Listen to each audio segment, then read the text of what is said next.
Szervusztok, kedveskéim! Üdvözöllek benneteket újra a csatornámon, a Sminksuli második részében. Végre eljött ez a pillanat is, ígérem, hogy úristen, mekkora egy dugó van ott kint. Esküszöm, mint a félfejem akkora. Ígérem, hogy a következő rész nem fog ilyen sokat váratni magára, mert úgy vettem észre, hogy tetszik nektek ez a sorozat, aminek én nagyon-nagyon örülök. És a mai videóban a szemöldökökről lesz szó. Egy olyan pont, ami számomra nagyon érzékeny, nem tudom, nekem tényleg a szemöldök körül forog az élet. Nem, de tényleg annyira fontos szerintem a szemöldök az ember arcán, hogyha az rosszul van megcsinálva, vagy rosszul van kihúzva, bármi, akkor szerintem el tudja rontani az egészet, és én például, ha látok erről a szemöldököt, akkor csak arra koncentrálok. Remélem, hogy át tudom adni majd az én kis szempontomat, szemszögömet. Ez csak az én véleményem, ezt mindig tartsátok észben. Természetesen majd közelebb fogok jönni, amikor el is készítem a szemöldökeimet, most ugye ki vannak húzva, de le fogom majd törölni, és akkor majd újra együtt elkészítsük őket, úgy, ahogy én szoktam. Azért van most megrajzolva a szemöldökömet, voltam már egy fotózáson reggel, csináltunk pár fotókat, és ugye akkor kellett, szükségszerű volt. Szóval, mivel is kezdjük? Szerintem kezdjük a szemöldökünknek a színével. Vagy inkább egy háttérsztori? Legyen a háttérsztorim az első. Igazából az én szemöldököm messze nem tökéletes, sőt, nagyon rossz. Mert annak idején, amikor kicsi, hát 14 éves voltam, amikor kihúztam a szemöldökömet, mert akkor az volt a divat, esküszöm, az volt a divat, vagy csak én voltam hülye, nem tudom, de kihúztam a szemöldökömet, annak ellenére, hogy anyukám figyelmeztetett arról, hogy ez egy nagyon-nagyon rossz ötlet. És ezt nagyon bánom, mert azóta nem nőtt oda-vissza a szőr, vagy lehet, hogy nő, nem tudom, igazából nem olyan, mint volt, vagy lett volna, hogyha nem nyúlok hozzá. És most kis vékonykák, a jobb oldali egy fokkal jobb, mint a bal oldali szemöldököm.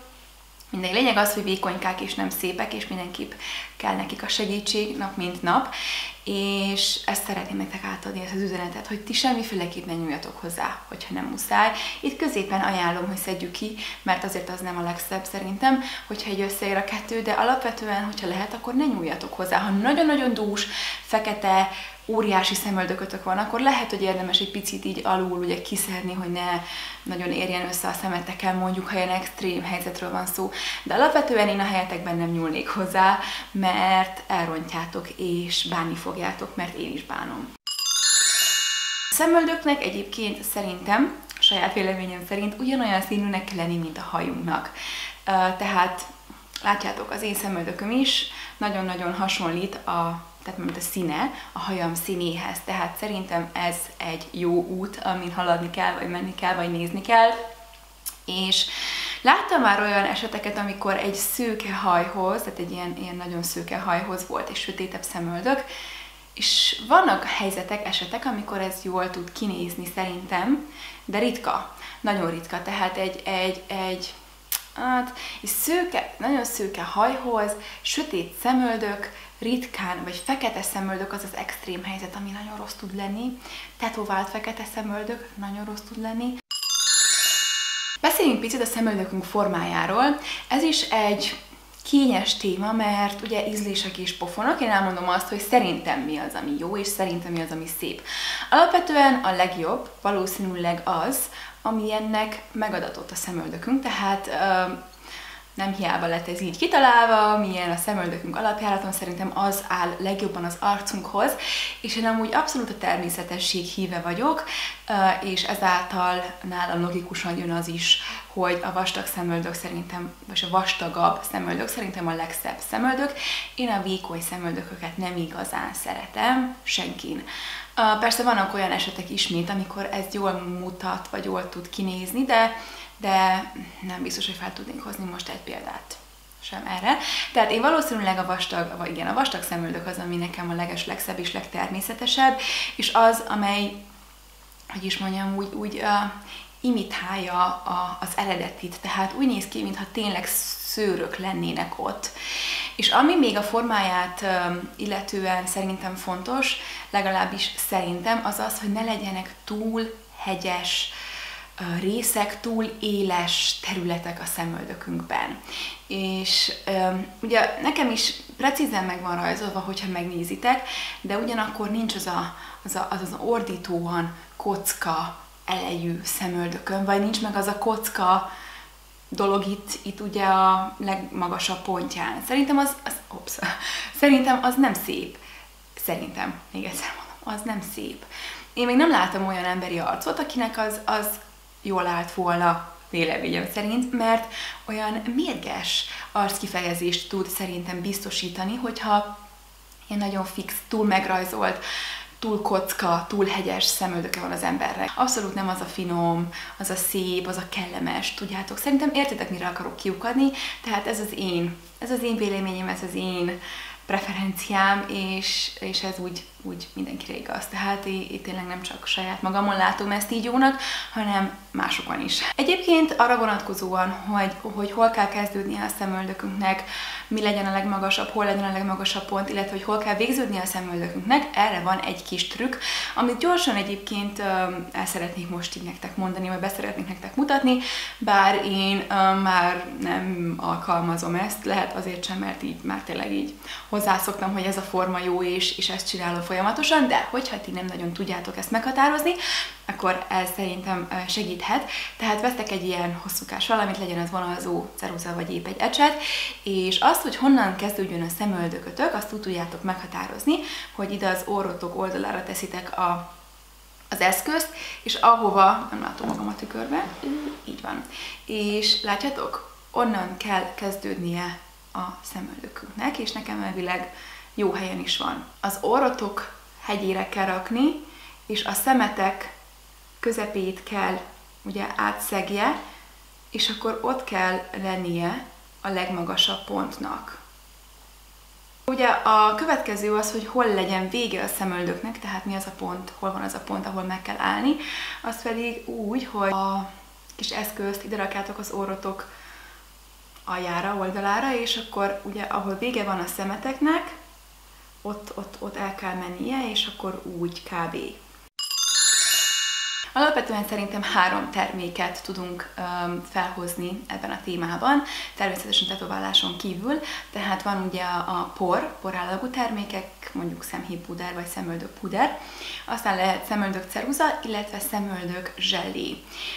Én a 3 közül csak 2-t használok, a port abszolút nem. Egyáltalán a port azoknak az embereknek ajánlom, akiknek talán picit itt-ott hiányos, de nem nagyon a szemöldökük. Nekik nagyon jó a por, mert nagyon természetes hatást tud biztosítani, nem terheli meg ugye a szemöldököt, nem lesz túl precíz, túl semmilyen, csak ugye a kis pici helyeket tudjuk vele besatírozni, és nagyon jól fog mutatni. Tehát ha majdnem tökéletes a szemöldököd, akkor a por lesz a legjobb valószínűleg neked. Az én esetemben a por nem jó. Azért nem jó, mert az én szemöldököm nem csak picit hiányos, hanem nagyon hiányos, egy-egy helyeken nincs is szemöldök. Tehát nekem egy olyan termékre van szükségem, amivel egy az egyben be tudom úgymond rajzolni a szőröket, vagy a szemöldökömet, ugye egy az egyben, tehát ilyen szempontból a por nem jó. Ezért használok én vagy ceruzát, vagy pedig zselét. 2 ceruzát hoztam nektek egyébként, és egy szemöldök zselét. A ceruzák közül 2-t nagyon-nagyon kedvelek mostanában, és egyet használok majdnem minden nap, és ez igen, ez egy Catrice-es lesz. Catrice-es szemöldök ceruza, és vajon milyen árnyalatban? Nem tudom, milyen árnyalatban van, de gondolom a legvilágosabb árnyalat, valószínűleg valamilyen bland, vagy valami hasonló. Így néz ki egyébként a kis ceruza. Ezt nagyon szeretem, és tényleg minden nap használom. Amit még nagyon szeretek ceruzában, az a Sigmának a Clean Cut szemöldök ceruzája, ez így néz ki, ilyen pici. Van még valahol egy nagy belőle, de nem találom.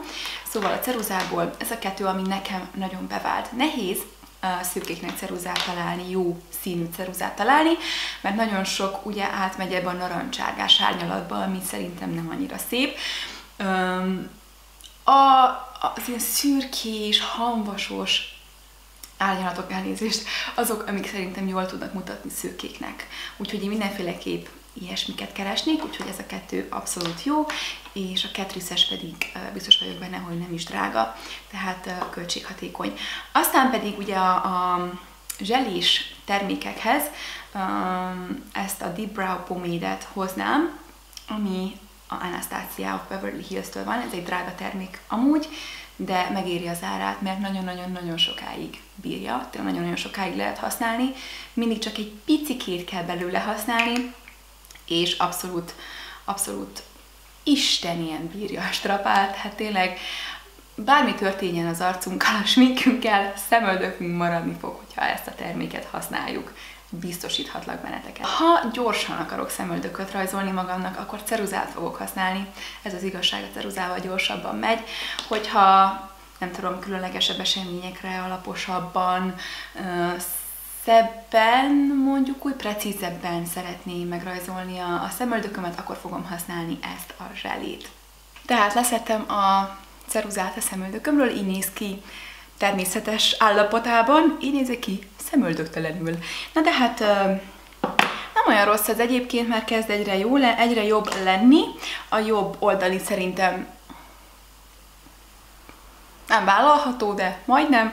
A bal oldali picit, hát mi ez a nyeszlet. Arra gondoltam, hogy az egyik oldalam legyen a ceruzás oldal, mondjuk ezzel a ceruzával, a Catrice-szel, a másik oldalon pedig legyen a sokkal drágább zselés cuccal kihúzva, és akkor ti is meg tudjátok nézni a különbséget, ha lesz. Majd ezt meglátjuk közösen. Nekem személy szerint mind a két eredmény nagyon-nagyon tetszik, úgyhogy kihegyezem a ceruzát. Egyébként a zseléhez, vagy ez igazából pomade, tehát Deep Brow Pomade az a neve, blond árnyalatban egyébként, így néz ki. Ehhez én egy ilyen ecsetet használok, ez nagyon-nagyon jól működik vele, ajánlom figyelmetekbe.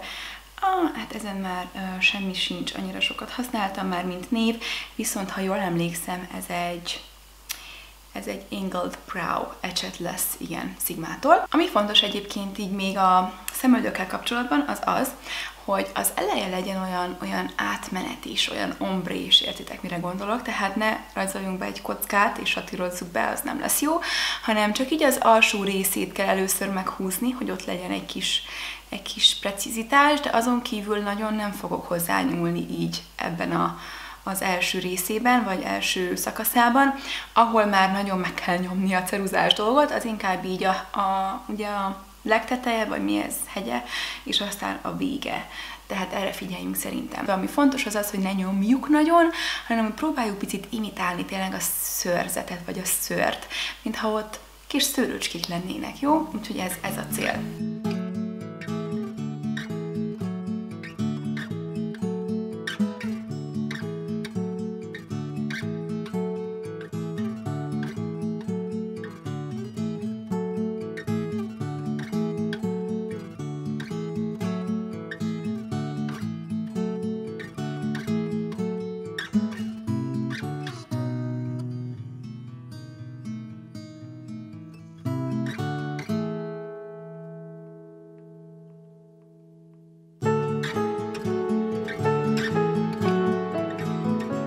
Ami fontos még egyébként a Deep Brow-os dolognál, az, amit én is szoktam csinálni, hogy kiveszek egy kis cuccost,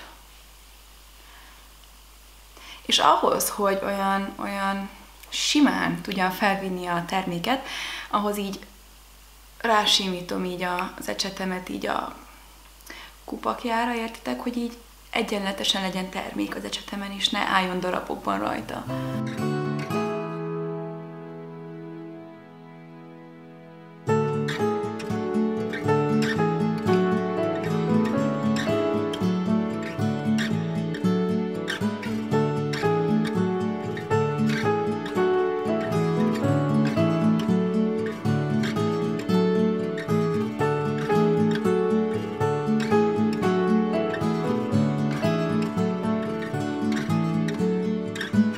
Nagyjából meg vagyunk. Szerintem egyébként most sokkal jobban mutat ez az oldal, mint ez az oldal, és csak a szín miatt egyébként, mert picit barnább vagyok, barnább most a bőröm, mint amúgy, és ez kezd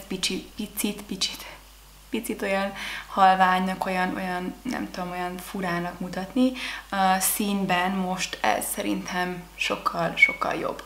Na de nagyjából, anya...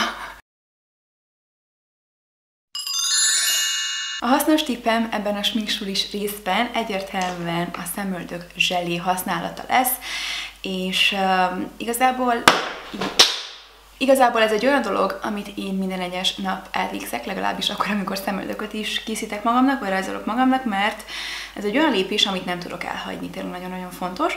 Anastasia of Beverly Hills szemöldök zselét használok, ami így néz ki. Ez egy olyan termék, ami ugye fixálja a szemöldököt, tehát ez így most amúgy, mondjuk főleg ez a rész abszolút megbízható.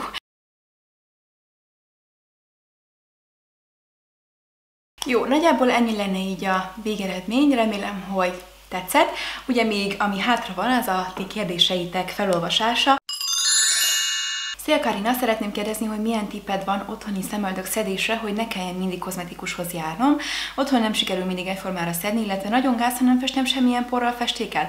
Nem, abszolút nem gáz, hogyha szép a szemöldököd, akkor mi irigyelni fogunk téged emiatt, és adhatsz nekünk is belőle pár szőrszálat. Úgyhogy abszolút nem probléma, ha tényleg meg vagy vele elégedve, akkor halleluja. De egyébként tippem otthoni szedésre nem igazán van, amit szerintem érdemes betartani az, hogy ne nagyon nyúljunk bele ugye a fővonalba, tehát próbáljuk meg azokat a szőrszálakat kiszedni, amik mondjuk itt vannak egész lent.